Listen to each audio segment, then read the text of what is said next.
I'm a fun believer. Ukishindwa kumpa mtu pesa ya kumsaidia, basi mpe neno. Unaweza kuwa destiny helper wa kumsaidia mtu neno tu ambalo utajifanyia kazi na maisha yake yakawa bora na akakukumbuka siku zote. So, hapa nawaita wale fire element.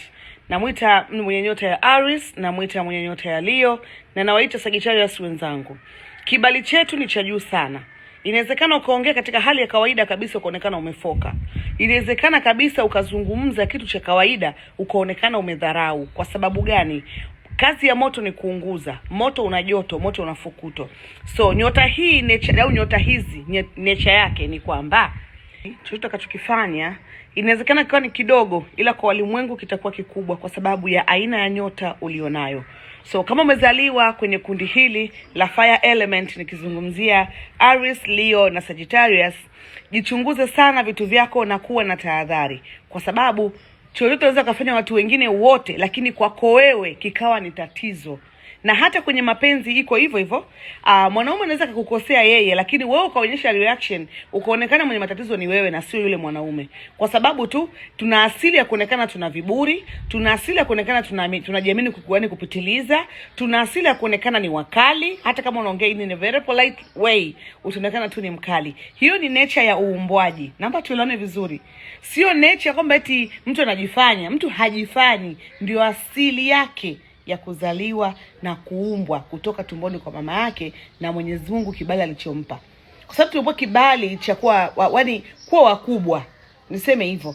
So kile kibali kinafanya kazi, kina overfanya kazi, yani kinafanya kazi kupitiliza. So naomba nikwambie, watu hawa kwenye mapenzi au watu sisi kwenye mapenzi, huwa tunaonekana kwanza kama wauni au kama malaya niseme, kwa sababu yani by nature Sagittarius ameumbwa kuwa na uhuru na tunapenda uhuru. Ukimzuia Sagittarius tu ataona umfai, yani wewe unamzuia uhuru wa kuishi na unamnyima amani of course.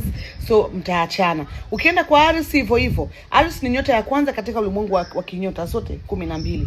Kwa hiyo mwaka wa kinyota unaanza kwenye Aries. Ameumbwa na charisma ya uongozi. So mtu ameshazoea kuongoza, yani ukianza kumuongoza anaanza kuona kama unamzuia, unambananisha, si unamtesa, si unanielewa. So ni hivyo. Haya, ukija kwa Leo ameumbwa kuwa anapenda attention. So ukianza kujifanya unamuongoza, yani wewe ndio umemoverpower, anaanza kuona so hiyo ni nature. So through that, ukiwa ni mtu mwenye nyota hizi hapa, kawaida kwenye mapenzi watu wa nje wanaweza kukuona unampelekesha uliye naye.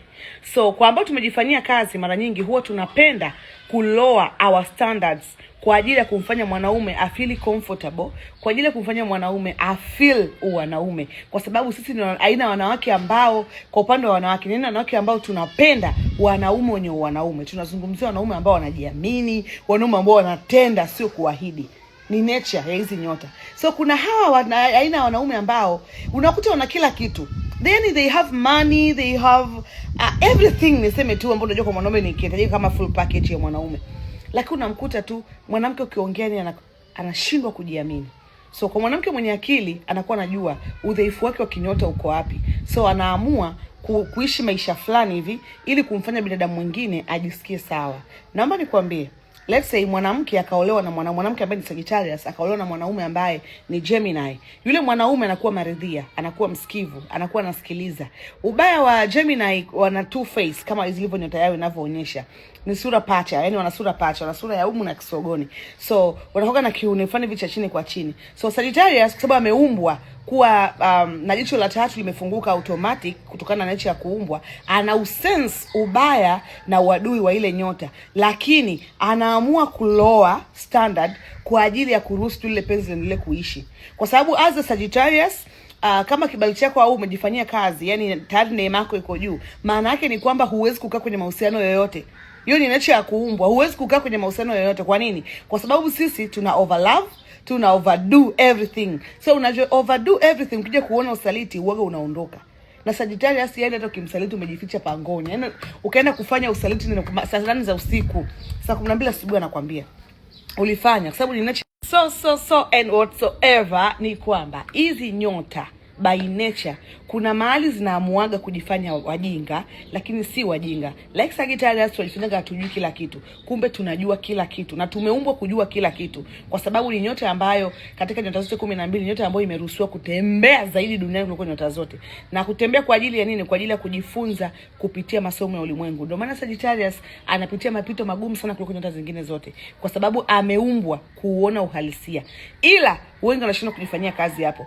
Umeumbwa kuona uhalisia, umeumbwa kuface reality ya dunia, lakini unapaswa kugeuza maumivu kuwa furaha. Ndio mahali mafanikio yako yalipo kama Sagittarius. So as a Sagittarius unazidi kuumia kila siku afu ujui. Leo nakufundisha turn your pain into wisdom mama. Turn your pain into wisdom papa. Maisha yako na furaha yako ipo huko. So niurudi kuwaambia, hizi nyota huaga tu by nature tunaonekana ni wakali. Tumeumbwa na attraction ambayo si kawaida. Tuna more attraction, aura yetu ina shine brighter, lakini jifanyie kazi. Ni nature kuonekana sisi wakali wa tuna hasira, lakini kwambie don't ever lower your standard. Nimefanya kazi nyingi sana kwenye kuchunguza mambo ya kiroho. Narudi kukwambia don't ever lower your standard on that angles. Simama ulikoumbwa. Atakuja aliyesimamishwa mahali ulipo. Mungu amempa kila mtu wake. Kwa hiyo mtu wako yupo, atakuja tu. Even is not now, maybe tomorrow, day after tomorrow. Lakini atakuja tu. Don't ever lower your standard. Choose yourself. Narudi kuambia tena, choose yourself more often. Wewe ndio Mungu ameweka kibali kikubwa sana unapojichagua wewe. Na dunia sasa hivi tuko kwenye dunia ya digital vision na sio analog. Kwa hiyo ulivyoambiwa sijui hakuna mkate mgumu mbele ya chai. My friend, wewe mkate mgumu mbele ya chai upo. Dunia tuliopo. Uliambiwa sijui hamna mwanaume sijui mkorofi mbele ya mwanamke mnyenyekevu. My dear wapo. Ndio maana ziko association ambazo zinajihusisha na masuala kutetea nani kuibia siri nyingine.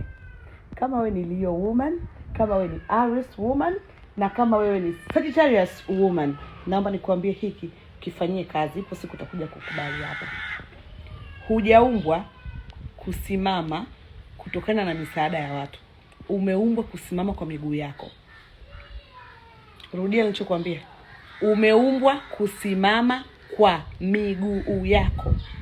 Yaani una uwezo wa kuwa na mwanaume mwenye uwezo mkubwa sana. Maybe hata bilioni 10 za Kimarekani, lakini ataishia kukupa dola kama 5,000 hivi ya Kitanzania. Kwa nini? Kwa sababu aura yako ina shine more brighter.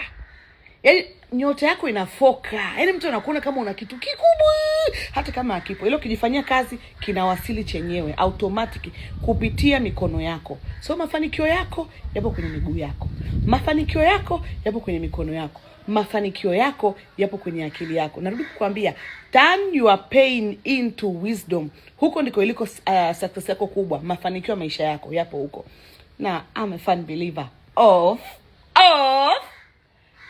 fanya kwa ajili yako. The rest watakukuta ukiwa umefanya, watakuongezea. Okay? Mimi tu mfano mdogo nimefanya kwa ajili yangu. Walao wanikuta nilipo, kama atanisogeza haya sogeza, I don't care. Cause nimezaliwa peke yangu, nitakufa peke yangu na nitasimama peke yangu. That's my baada kujifanyia kazi na kwa mambo ya kiroho na kugundua it is what it is baby. So na wewe fanya.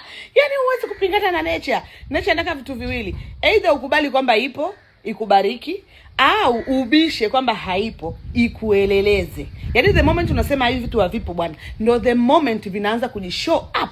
Yaani the moment unasema never, unaona duniani ni never say never. Unaposema never, tayari ulimwengu unaandika na unaanza kukudai, kukuonyesha kwamba never say never baby.